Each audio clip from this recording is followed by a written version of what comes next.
I probably screwed up your focus there. This is Europa Universalis, and finally came to the finish of this one. Figure I'm going to need a little something to drink to go through this one. More than just tea. Alright. So first of all, in terms of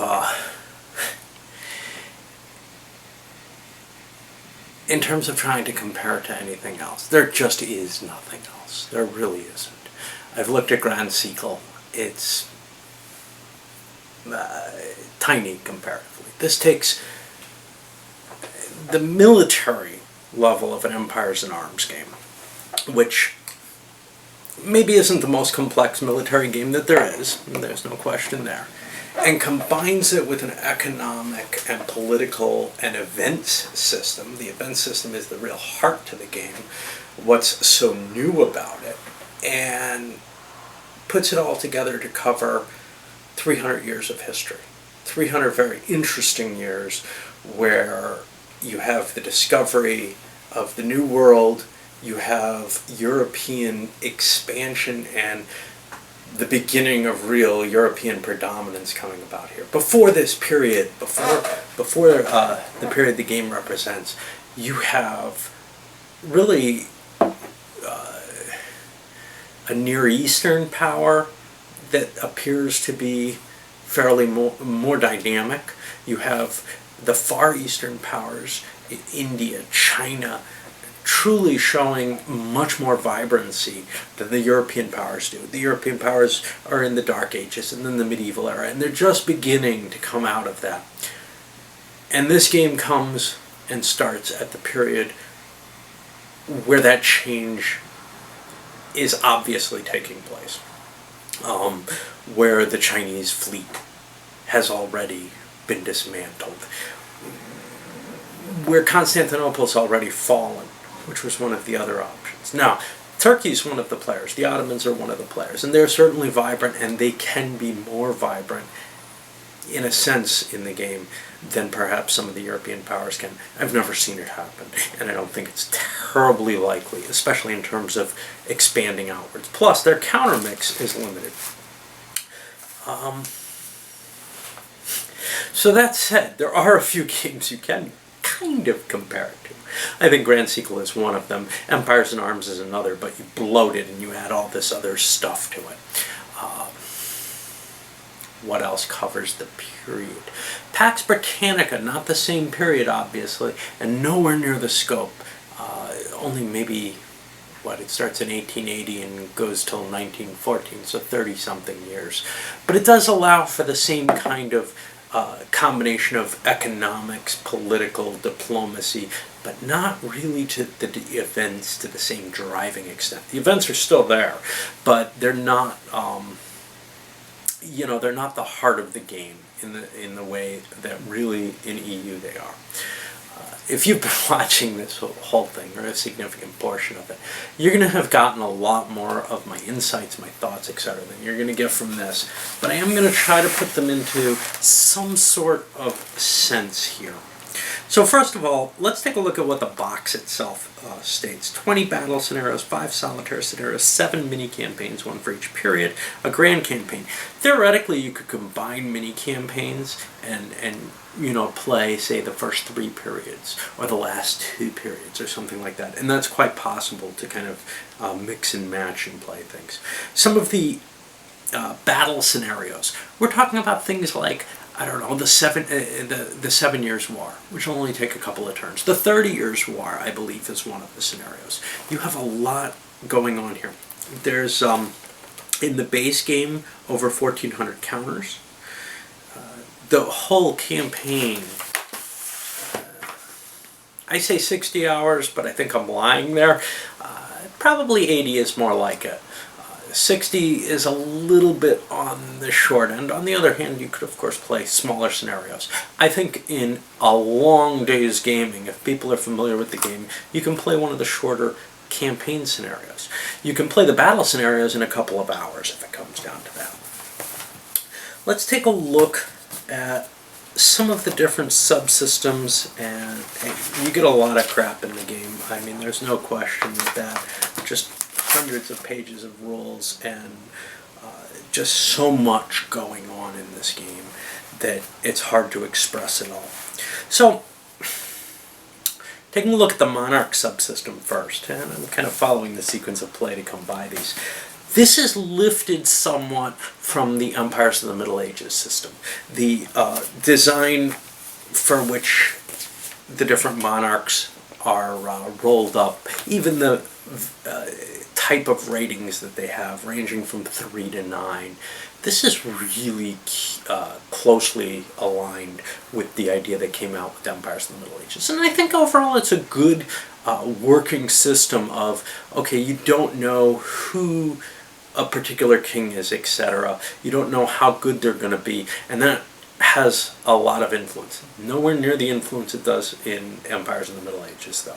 Here, you're more fixed and more scripted by the historical role, because in addition to that, you have all these force charts that determine where, how many troops and what things you can do, what actions you can take in terms of economic actions, etc., which really probably drive the game more than individual leaders. Individual leaders are important. They're important in fixing a certain level of, say, implanting colonies, well, not colonies, but improving your infrastructure in the country, improving your stability, which is a big deal throughout the game, improving your military technology, doing diplomacy, which doesn't tend to be important on the minors, which doesn't tend to be important from the games I've played until you get to the very end of the game. But a key diplomatic action, you can usually afford one if you're in good shape. A key diplomatic action can be very important towards providing for your country's defense. It can also be important towards your victory conditions in some cases. Your size of your armies. This is really important. Also scripted is what leaders you're going to get. You have these pre-selected leaders in your countermix for your country, and this is actually one of the, along with the events and the vibrancy of your culture or whatever, which is all scripted matters. This is one of kind of the gripes. This is why I would never have actually written this game, even if I was capable of, putting that kind of effort and energy in. That's a compromise that I don't like the idea of. I want to play something where I get to watch the whole thing unfold. You have maps that cover the entire world, and they look kind of like the Empires in Arms maps, area-based, limited amounts of terrain. Very much the same kind of feel to them, where military actions are representing more than just a single battle. There's less of that imaginary single battle going on in this, because there isn't the chit selection type situation that Empires in Arms has. Anyway, moving forward there for the diplomacy. Diplomacy between players is somewhat hindered in this game. You don't have the right to just cut whatever deals and grant whatever you like, but you have some leeway when you go and start looking into the royal marriage rules. You have some ability to transfer a province for money or something like that. We didn't see any of that in my game. I played around with it in some prior solo games. In general, the cost is too high. You're giving something up usually that you want. But if you happen to hold something that's just a linchpin to someone else's desires, and you're willing to expend that in an exchange, is often not a completely unreasonable thing to do. It's better than war. War in this game, unlike, say, Empires in Arms, which is one of the game designer puts forward two games that he based this off of: Empires in Arms and Conquistador.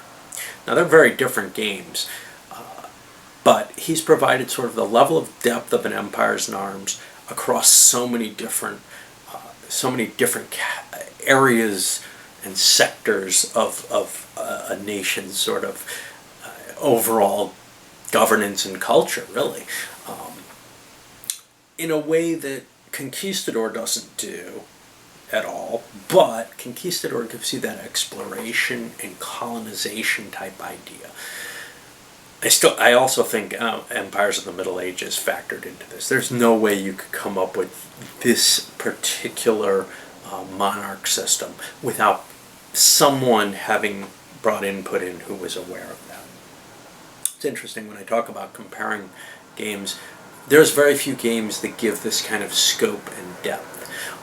One of those few is The Other Game by this designer. He's only made 2 games.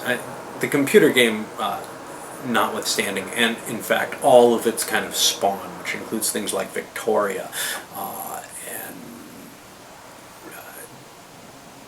Crusader Kings, maybe even Heart of Iron.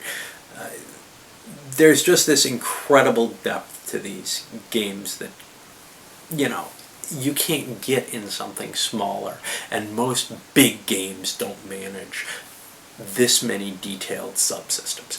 The other game that he made, Le Grand Guerre, which I handled quite a while ago, and is a smaller game than this in terms of playing time, I think, but also a true monster in terms of time and effort and complexity, but not that big like this in terms of map. About the same size. 2 maps to cover the world.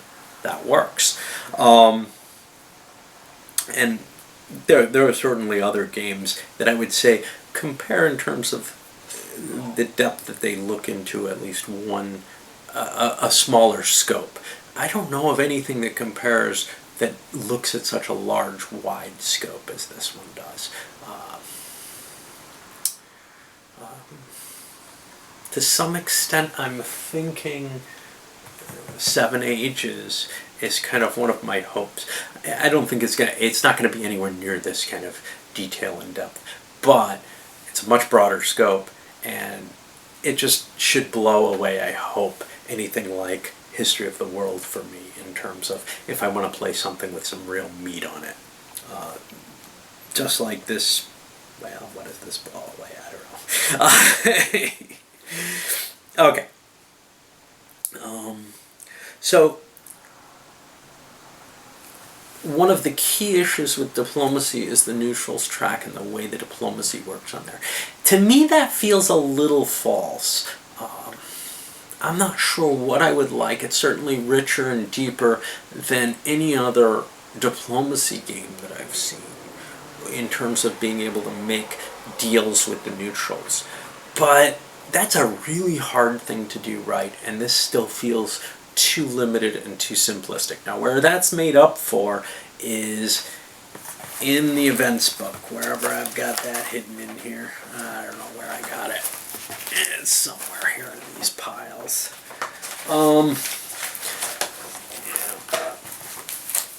Is it here? I don't know where my rule book is.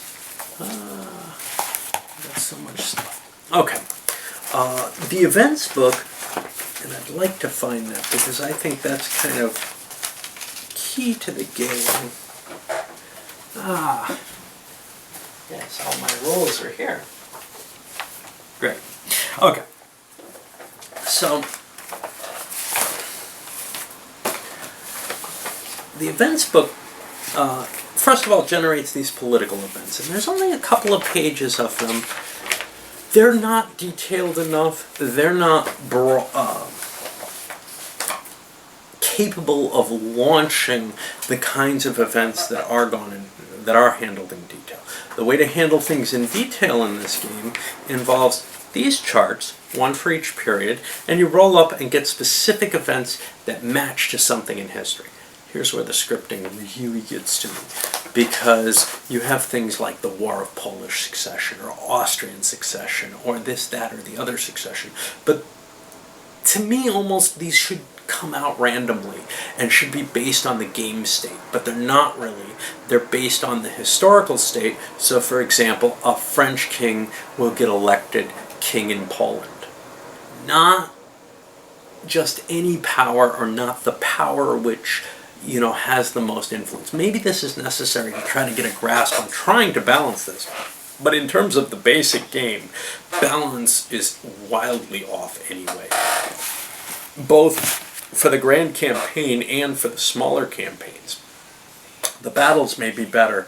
I don't really remember noting to myself, usually to me, the only reason I used them was as introductions to the core of the military system, which incidentally isn't very big. You're talking about an Empires and Arms type military system, and what does it take? I don't know. We're at 17,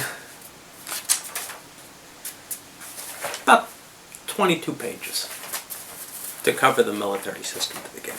The rest of the main rule book, the next 50 pages here, is to cover really the campaign games. And a lot of that is actually special cases. My poor rule book is rather worn. You have maybe the last 20 pages are all just special case rules, often applying to just one country, maybe a country in one period. Very, very, specialized handling of these situations, which again, things like Beas, where the Ottomans basically defeated the Turkish army and conquer all of Turkey, or again, the special rules handling the Mamluks. All of this, you kind of feel like, gee, there should be that kind of option with other countries too. There should be the possibility of just total collapse and taking over. Maybe not by any country, maybe not in every situation. Well, certainly not in every situation, because those are rare cases. But why are they targeted against specific countries? I don't know. Again, that scripting is one of the big minuses to me, and why I wouldn't have designed anything like this. On the other hand, this game actually was produced, and even though it's got a lot of rules, ambiguities, and problems in it, I think the French group that put out EU89 has hammered out a lot of those. I'm not absolutely certain, but the rule book looks a lot more careful in its wording. It's not quite as pleasant to read, though. For whatever reason, this one amused me always. But it's hard to find stuff in this one. I would assume in the other one too, anytime you have that many rules. Okay, let's jump back to the events phase. And if you look at these events, they're very, very detailed. Some of them cover, several pages of different, of columns of rules. Now, the Risto events, everyone more or less agrees, and this was my first time playing them, that this set is actually a better set of rules. And my feeling is, yes, it is. One, I saw a more competitive game, a somewhat closer game. Two, some of the ambiguities in the events were cleaned up. Those were really problematic. There are still some in here.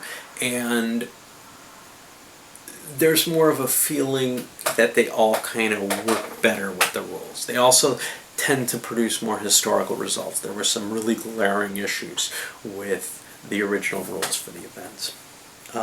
Income, this is really just count up your provinces. Now, I went into some of the little tricks that I use to make that take less time, and I probably end up cheating and fudging my numbers because of that and screwing up and losing track, because I keep it as kind of a change log almost. Well, not a change log, but a state of, hey, I've got this much income coming. On top of the income that you get from your territory, and maybe your manufacturing and industrial capacity and trade, well, you've got the foreign trade ships as well, which bring in money for each sea zone they kind of operate in. More money if you actually control and have a monopoly in that area.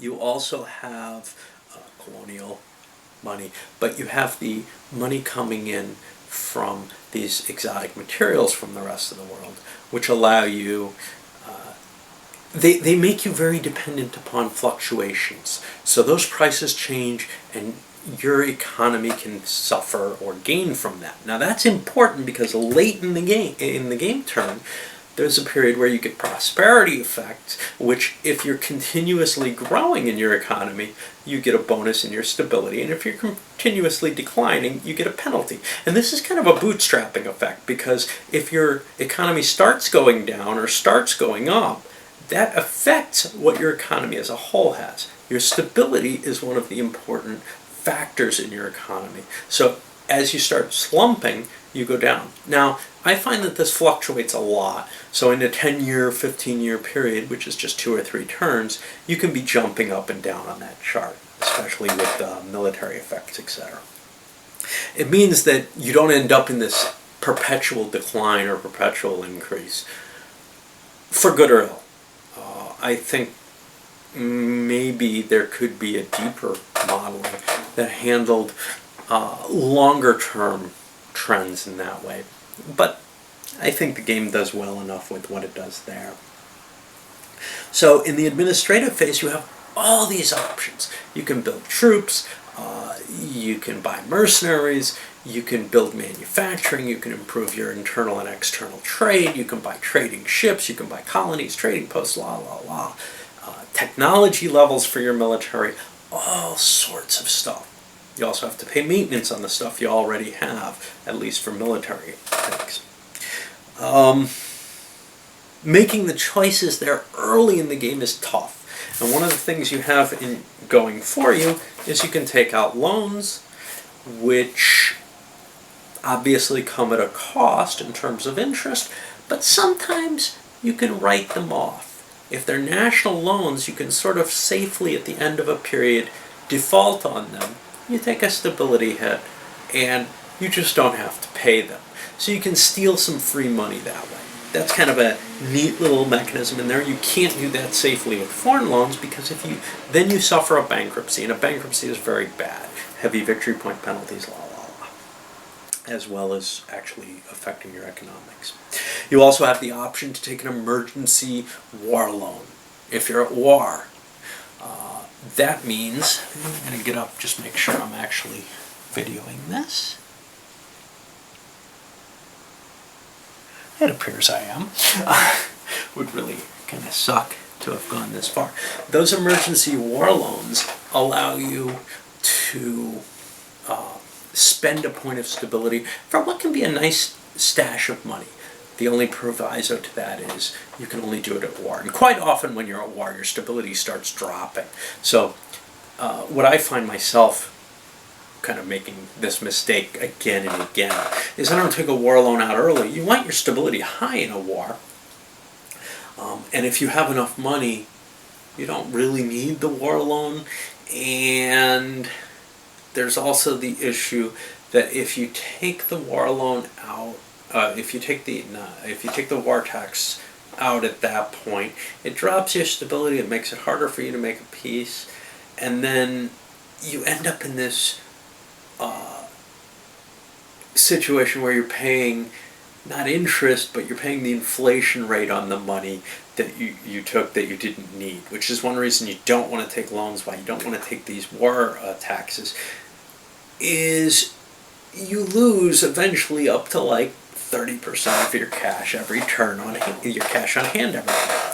This is actually a problem because for the diplomacy phase, the only money you can use to influence the miners is money that's gone through that process already. You don't get your income before you deal with miners, which means the way I play, I usually don't save a lot of money because there are good things to do in the administrative phase. And maybe if the diplomacy was right after I got my income, I would be more intrigued by it. But it's hard not to colonize or not to improve your military if you know you're going to war or whatever.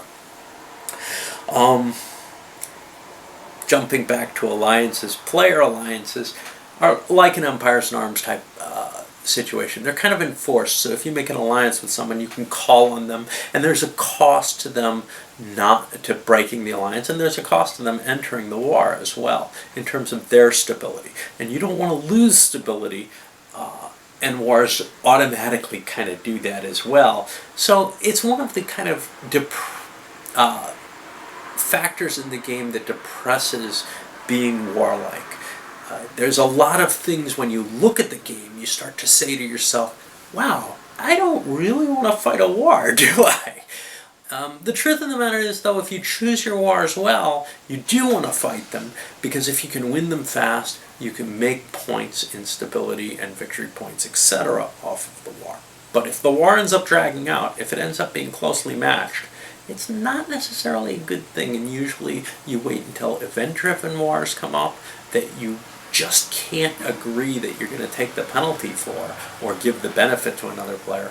Or situations like we saw in my game where France looked like they were clearly ahead and everybody piled up on them. Unfortunately, they won 2 wars in a row against everyone, and that kind of made the whole tenor of the game be, okay, I don't know if we can stop them. I don't think so.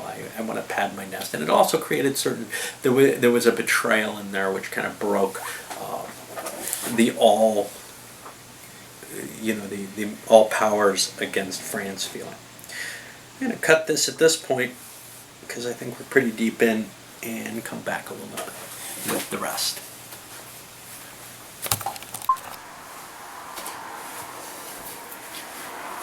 Hello again.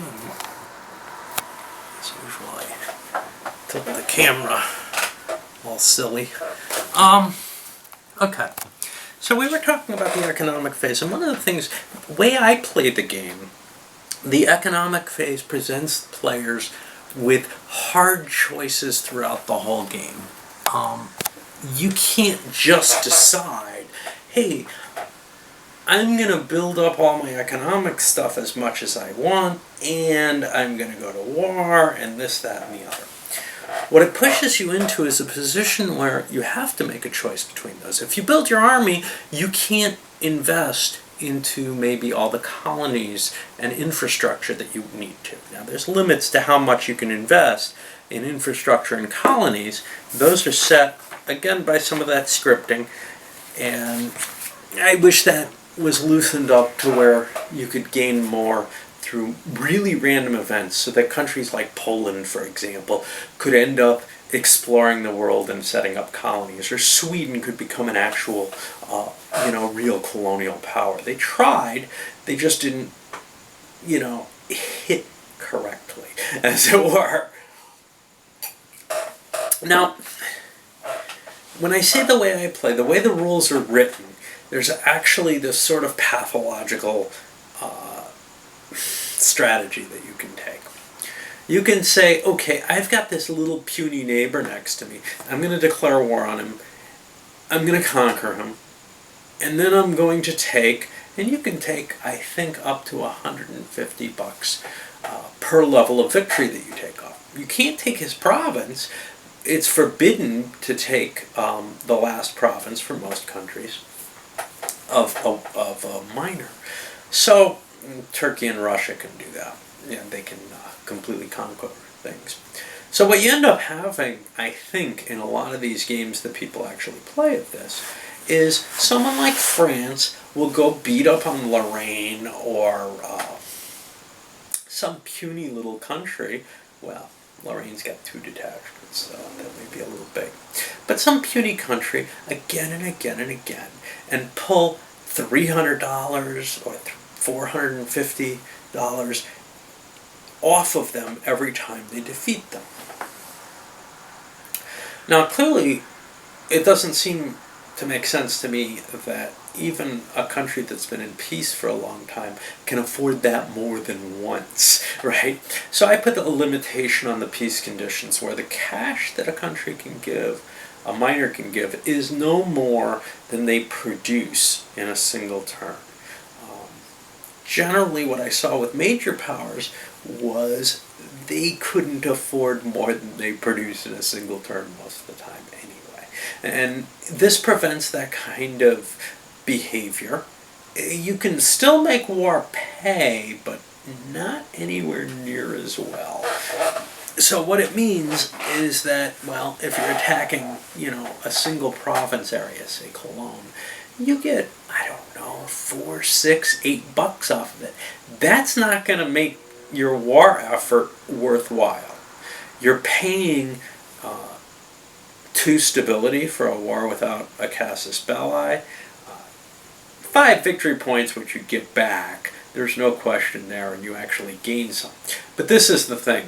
You actually have to pay to take this kind of strategy, and while it can produce more victory points than simply building your economy up, it's not going to help you in the long run in the same way. Now, why I say it's pathological to do this is, well, it just slows the game down, and everybody ends up doing it, and they're just picking victory points off left, right, and center. And it doesn't feel right. This isn't how Europe actually, evolved. It wasn't France was beating up on Cologne every 5 years. It was wars would occur when there was a good reason. It might be a diplomatic reason. Now and then, you might see something picking on a minor for some cheap victory points, as it were. But it's got to be a power. The only time it's going to happen is with a power that can really afford to conduct warfare again and again and again. The problem with it, well, it takes away options which don't pay for themselves. For somebody like Spain, perhaps, of declaring war on heretical Protestant countries and converting their religion. They'll convert back immediately. But Spain would get like 20 extra victory points for that. And the only way they can really fund that often that I can see is to use this kind of, well, I just stole money from here. But it really didn't happen very much. And to tell you the truth, Spain didn't go about realigning countries as Catholic countries very often, even though they were defender of the faith. I don't know, there may have been a couple of cases, I can't think of any offhand. So, what's really beautiful to me about it is if you put that little modification in, you take away the desire to go to war consistently, and therefore make the game a lot more historical.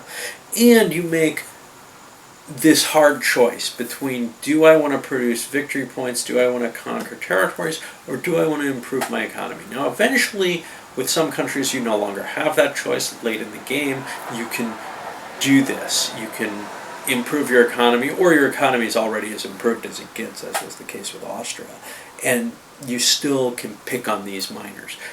But you're generally picking on them not just for some cash. You're picking on them because you want the provinces too, which increases your economy overall in the long run.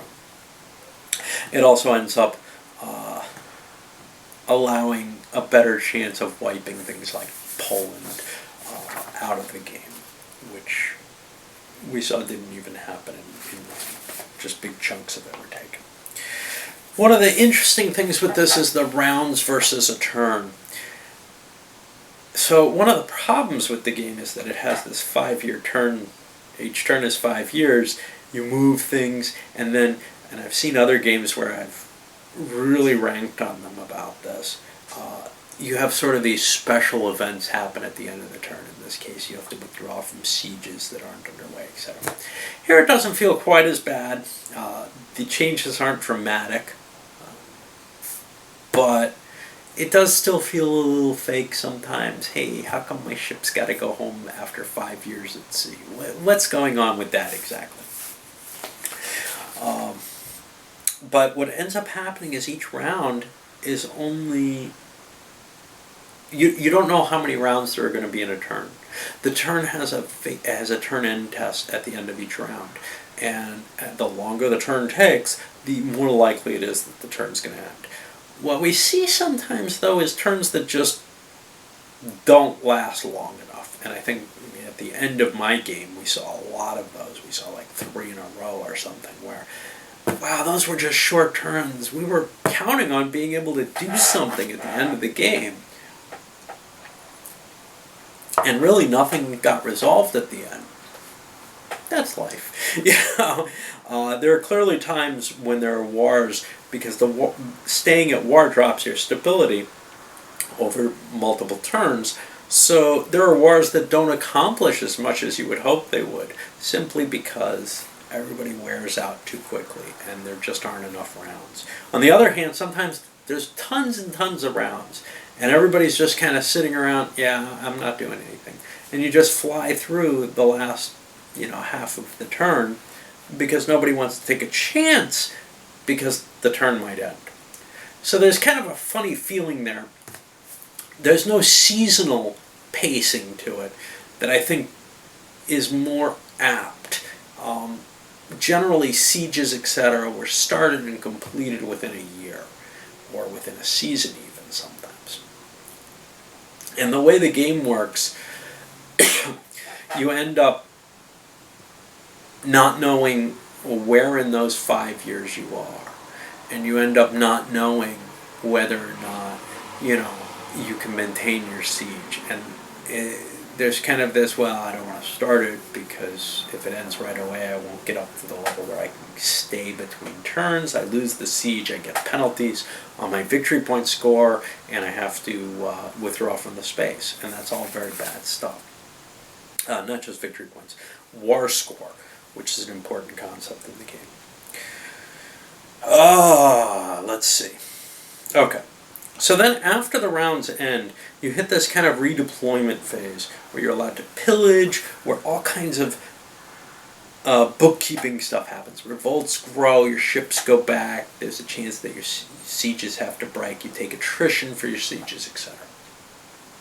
And because of that 5-year pacing, it doesn't feel correct. It feels artificial and a little false. But again, not as bad as in some games. When you get done with that, you go to the peace phase where you're allowed to invest in your economy's stability and then negotiate. Negotiation with miners is done on a random chart, essentially. And negotiation with major powers is done based on the peace differential. Now, the miners is based on the peace differential too, but you roll a die and see if they accept your peace. With a major power, and you get to choose your peace within there. With a major power, you get the peace or you don't. You go to them and say, hey, our peace differential is X. I'm willing to go to peace with that, and I will gain, what I'm getting due to the peace differential. And my opponent can say, no, I'm losing, I don't want that. But I'll give you a white peace, which means we just go back to, status quo ante and yeah, those are your only options. You don't have a lot of flexibility for making a peace. With the miners, you have a lot more flexibility. You can improve your odds by offering them a better peace than they'd expect. I feel like there should be some flexibility in here for between majors peace, but it can't be too much, because if it's much, you end up essentially getting rid of the everlasting war because one side is winning too much, which did happen historically. So the alternative to that, and it is perfectly reasonable within the game, is you make a peace and you promise to make a royal marriage. And in the royal marriage, something is given back from maybe the winner to the loser. Could be cash, could be a province, whatever. I didn't see any of those in my game. I've seen them before when I played solitaire, but somehow I just didn't feel in the mood for them or something. If you don't resolve a peace, well, everybody goes back one stability for every turn they're at war, maximum of 3. There's a constrained peace, which is if you've taken enough of the opponent's territory, he has to surrender to you unconditionally. Or, much more likely, at least with larger countries, if they've reached a -3 stability for 2 turns in a row, and they're forced, in that case, not to surrender unconditionally, but to accept whatever peace is offered. Which means if they're winning, you can offer them a white peace and they'll take it. If they're losing, you can offer them the correct peace at the level that you're doing. Nothing like Empires in Arms where you say, well, I offer you peace and I demand an unconditional surrender or a conditional surrender. And no little, there's the similar to the peace menu from Empires in Arms, but it's less specific. It's either provinces or money, and the bigger the piece, the more provinces or money that are given, and the more value each province has if money is taken instead. So if you decide not to take provinces, you get a larger chunk of money. That large chunk of money can be devastating because if your opponent can't pay it back, they'll go bankrupt. They don't have to pay it out of their cash on hand. In fact, it's not terribly well described where they pay it from. But what I've decided is that they get their income phase before they must pay it. But they can pay it before that if they have the cash on hand, thereby avoiding the inflation effects. And then we go to an interphase where, well, prosperity is one of the things. Like I said, as if income is rising continuously, you get a stability increase, and vice versa. And then you get the fixed leaders. Leaders come on the board based on specific dates. This is, again, one of my gripes about the scripting aspect. Rulers are random throughout, although there's an option in the expansion for rulers to be fixed historical rulers, which might fit more in line with the actual game. But instead here, the rulers are random, but the leaders that you get throughout the game are fixed to specific times, which one of the gripes people have is, well, it means that you know when a country's going to be good. And the other gripe, the bigger gripe that I have about it than that, because I don't mind if you know that certain leaders are going to be good. You don't know what they're going to roll, but you know you're facing, Perrine. Well, I think I'll wait until he dies. I'm not terribly worried about that. What I am very worried about, though, is generally the good leaders were encouraged by a good military leader. Frederick the Great has many decent leaders associated with his reign. Probably his father's doing more than his own. But likewise, in certain periods, early in Louis XIV's reign, you have a lot of good leaders. But then something happens where Louis starts picking his favorites, thinking he's invincible, etc. To me, I'd rather have that represented in the random side of things, although it is very nice to see counters and see the names of who really is up there. And it's kind of a torn feeling in my mind because I like both aspects. I like knowing who's there, and I like it to be represented in a way that's not this fixed scripted game. I've already kind of touched inflation. At the beginning of the game, it starts very low.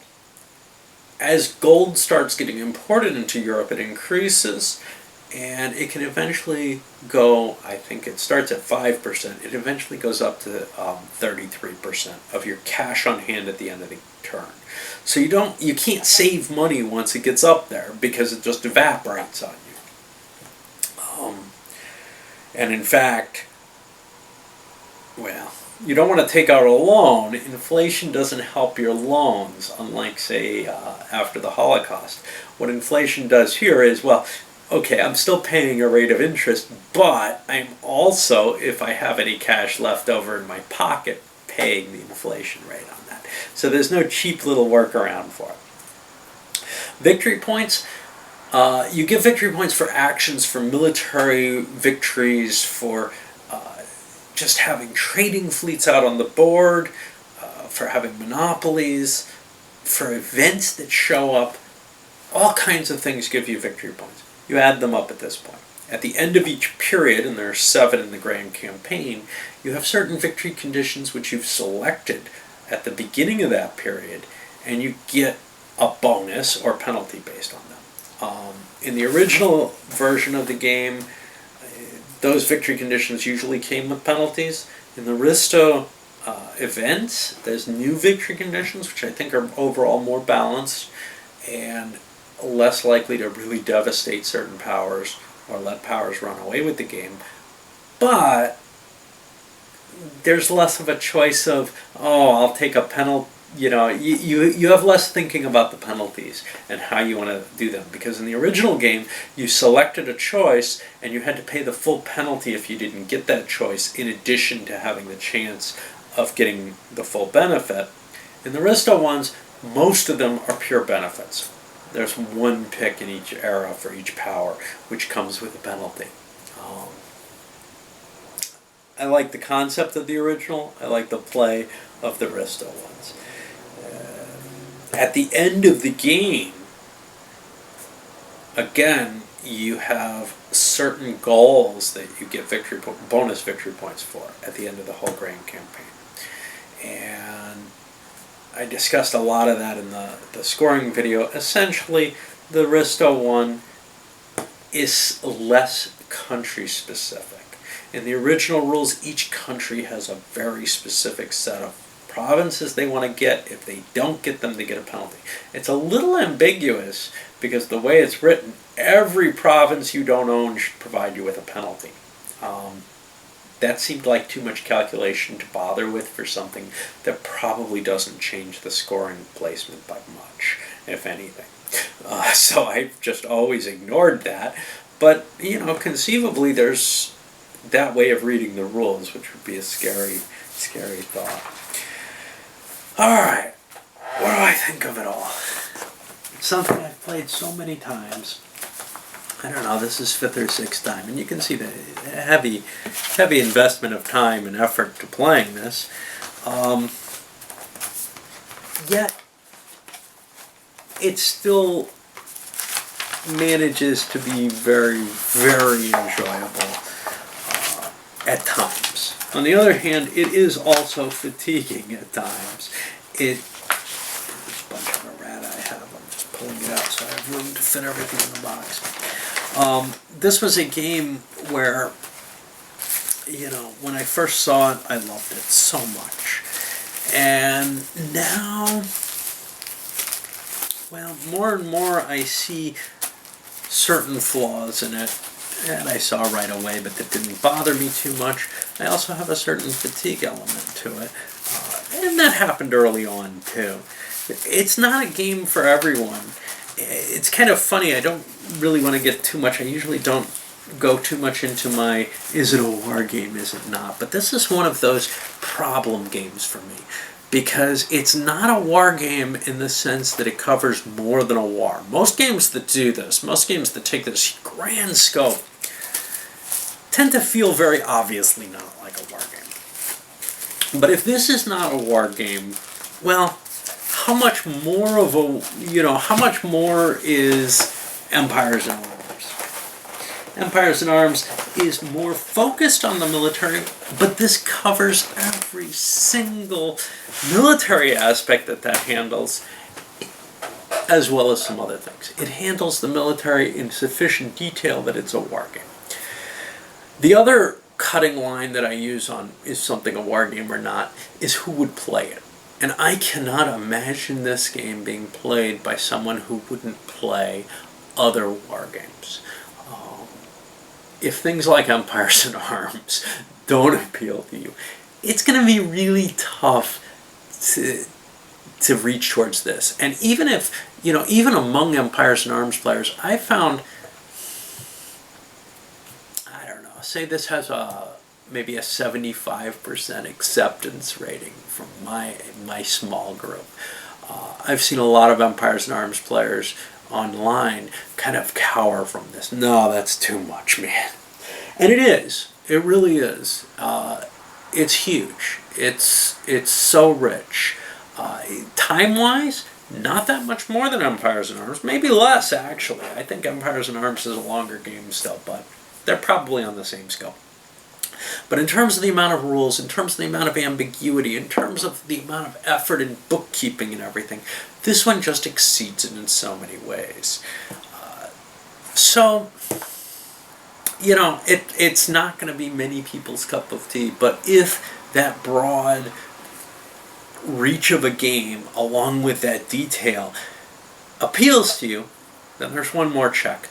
How much are you willing to deal with that tremendous amount of rules that are going to be a mess, at least with the original game? And the EU 8.9 didn't feel that much better in terms of readability, comprehensibility, and I think there's still going to be a decent number of ambiguities and problems in it. This is just a matter of,